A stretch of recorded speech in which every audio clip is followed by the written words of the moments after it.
She does give him an allowance. I'm not sure how much, but it is a nice chunk. She pays for every vacation that they go on, and she does pay for his cosmetic surgeries, his nose, his teeth, his cheeks, his hair, his eyes, his eyebrows, whatever he needs done. It comes out of Nicole's pocket. When the truth finally starts to reveal itself, when missing pieces start to appear, and then you're just like, now I'm starting to get a better picture, a bigger picture, maybe even the real picture. But listen, before we get into it, welcome back to another Moving Mad video. Now, with that being said though, right there, Nikki's friend says that Nikki has been paying for everything. And you know what really blew my mind was the fact that she spoke about how Igor, aka Justin, also gets paid for his face to be maintained and all them kind of things. It's crazy the world that we're coming to. Men are also now starting to do certain things to their face for whatever purposes. It's wild. But either way though. So Nikki has been financially looking after Igor. Interesting. Very, very interesting. Because to be honest with you, even when I saw his car, I was like, that's a very nice car.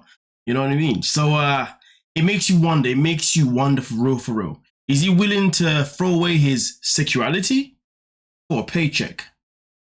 That's the interesting question. Because you see, I would have thought that after all this time, he would have been comfortable with the fact that she was trans. And the reason I say that, well, One way, they can accept us and everything will be great. Second way, not accepting us. And that's mean very bad for our relationship. You see, this is the thing that I'm starting to kind of add in the pieces.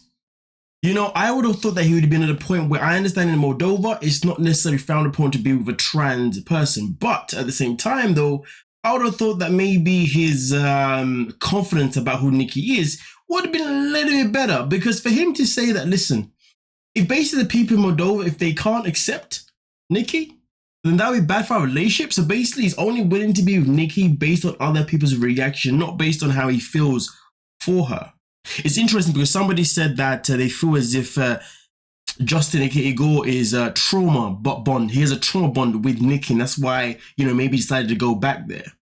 Which could easily be the truth. But at the same time, though, now we're in a position where we know that she pays for a lot of things, which makes sense because she probably wants to use her money that she doesn't have, if you've seen the recent videos of her being a scammer, but she wants to use the money that she doesn't have to make him feel like he's going to be well looked after by her bank account. Honestly, the world that we live in, the level of manipulation that happens nowadays is just sickening, you know? Especially when it's financial manipulation. I think that's probably one of the most unhappiest manipulations, if you dig what I'm saying. Amongst others, of course, but we continue. At cafe with Nikki makes me nervous a little bit. See some attention from people to look at Nikki and like, who is she? When I know Nikki's trans, I'm thinking like, oh my God, everybody know it. It's funny though, isn't it? It started off with, well, my friends accept her. Not all of them, but some of them do. My mum was okay with it. She now knows it. So I am very, very... You know what it is? I don't want to spend a whole season of their relationship being about the fact that they're in Moldova and therefore they have to tread lightly about the fact she's trans. But to be honest with you, I don't think her being trans is the issue here. I feel like there's a bigger picture that we haven't seen just yet that is coming from Igor to why he's so skeptical, so paranoid about Nikki being trans. But to be fair, the next reason does help a little bit. Afraid of taking me out in public at night because you're scared that they're going to judge me on the way that I look, or they're going to be able to tell I used to be a man. About your style to makeup, about your clothes styling, you look like a porn actress, Okay. trans porn actress.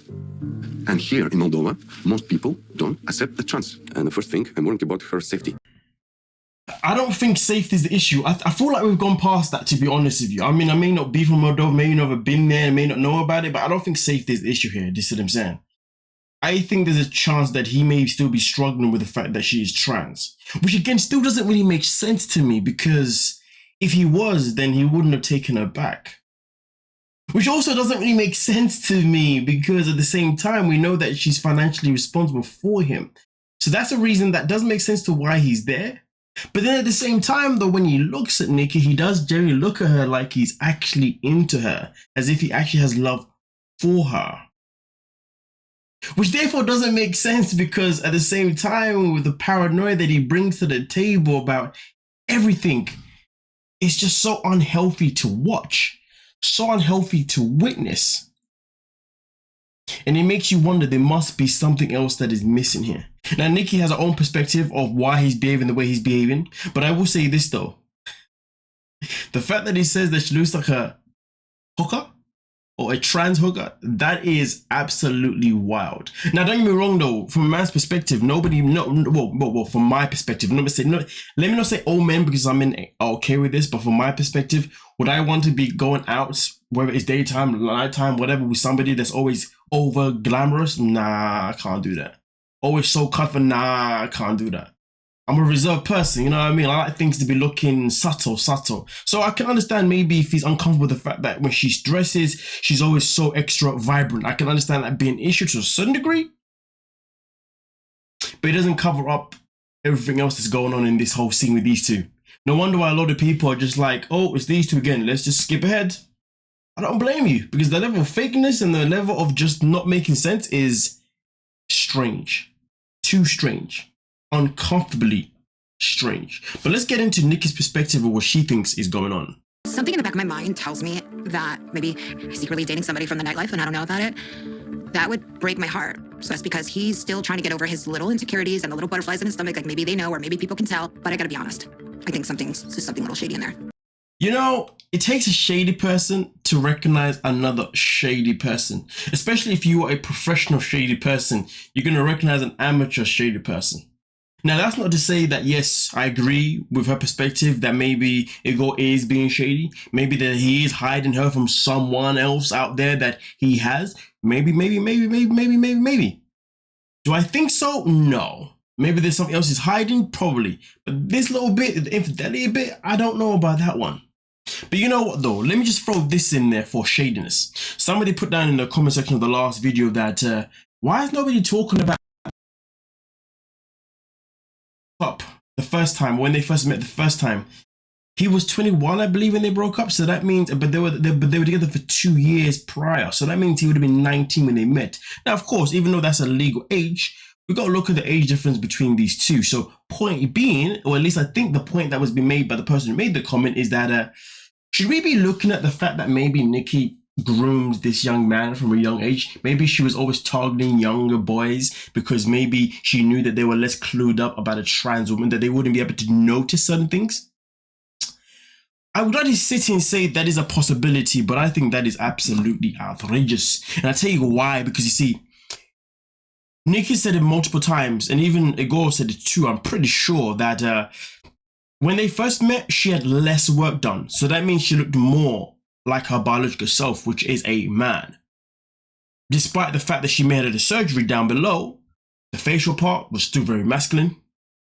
The voice, so the sounds of it was very masculine, but she says her voice now is a whole lot better than what it was. So if I'm 19 years of age and I'm dating somebody that basically still has very male features, I'm going to think two things. If I'm not educated like him, I'm going to think this one thing. Damn, you ugly. Maybe that was harsh. But at the same time, though, if I'm educated, I'm going to be thinking, man, you guys transitioned this early?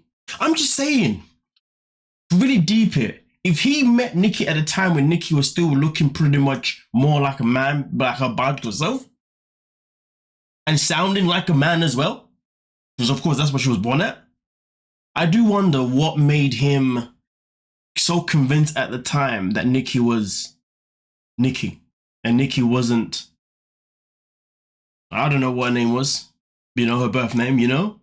I'm going to throw this in the woodworks. And this is something that I believe a lot of people have already thought about themselves, but I think we may have to face the fact that maybe the problem isn't the fact that Nikki even lied to him about her sexuality. It could be the possibility where he may just be lying up to himself about his own sexuality. But hey, we shall see. Thank you so much for your time. Don't forget to like, subscribe, and of course, peace.